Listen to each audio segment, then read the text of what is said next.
Bapak Ibu yang kami hormati, konsistensi Partai Golkar untuk membangun negeri telah kita tunjukkan. Kita telah mengawal kepemimpinan Bapak Presiden selama 2 periode. Golkar berperan aktif memastikan arahan dan kebijakan Bapak Presiden dapat dijalankan dengan sebaik-baiknya. Partai Golkar berpandangan program Bapak Presiden Joko Widodo memiliki kesamaan dengan arah perjuangan Partai Golkar. Mendukung pertumbuhan ekonomi yang berkualitas, didukung pembangunan infrastruktur.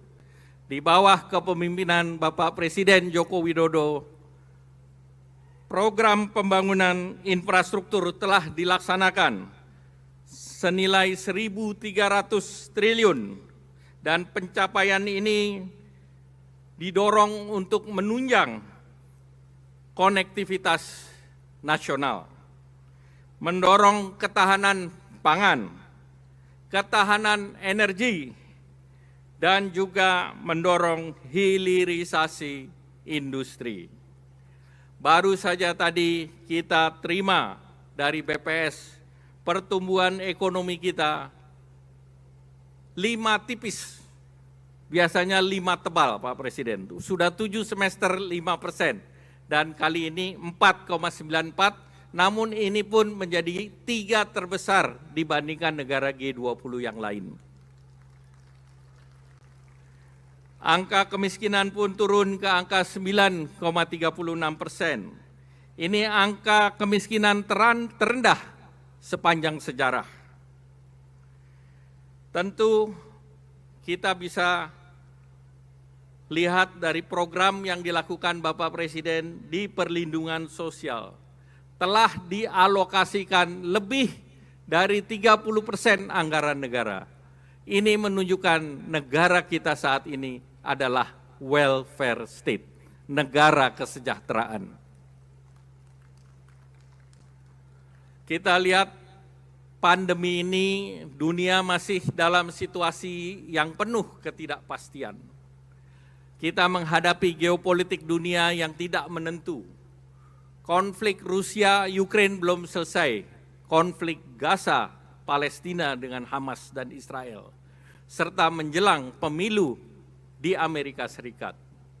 Namun berkat arahan Bapak Presiden Joko Widodo, kerja keras kita dapat menjaga tren positif kinerja ekonomi dengan baik. Kita harus waspada, ketidakpastian ini dapat berimbas kepada ekonomi kita. Dan ketidakpastian ini akan dihadapi oleh pemerintah beberapa tahun ke depan. Ini menjadi tantangan bagi pemerintahan mendatang. Konflik Israel-Palestina, Partai Golkar mengutuk dengan keras peperangan yang membawa korban kemanusiaan. Partai Golkar menitipkan kepada Bapak Presiden, kepada pemerintah dan Perserikatan Bangsa-Bangsa untuk mengambil langkah penyelesaian damai.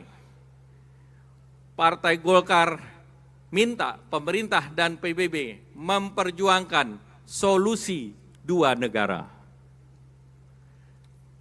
Bapak Presiden, Bapak Ibu yang kami hormati, pembangunan telah dirasakan positif di masyarakat.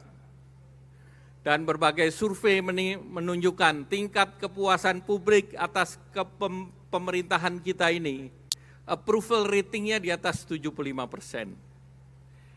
Tidak ada satupun negara di dunia di periode kedua, approval ratingnya di atas 75%. Kita beri tepuk tangan yang meriah kepada Bapak Presiden Joko Widodo. Tentu ini karena kepuasan terhadap situasi pembangunan, perekonomian, kesejahteraan. Dan tentunya kita terus mendukung agar pembangunan ini dilanjutkan. Apakah saudara-saudara setuju untuk dilanjutkan? Sekarang saya tanya, siapa yang bisa melanjutkan? Siapa yang bisa melanjutkan? Setuju kita lanjutkan? Saudara yakin bahwa yang dapat melanjutkan pembangunan ini adalah Pak Prabowo dan Mas Gibran?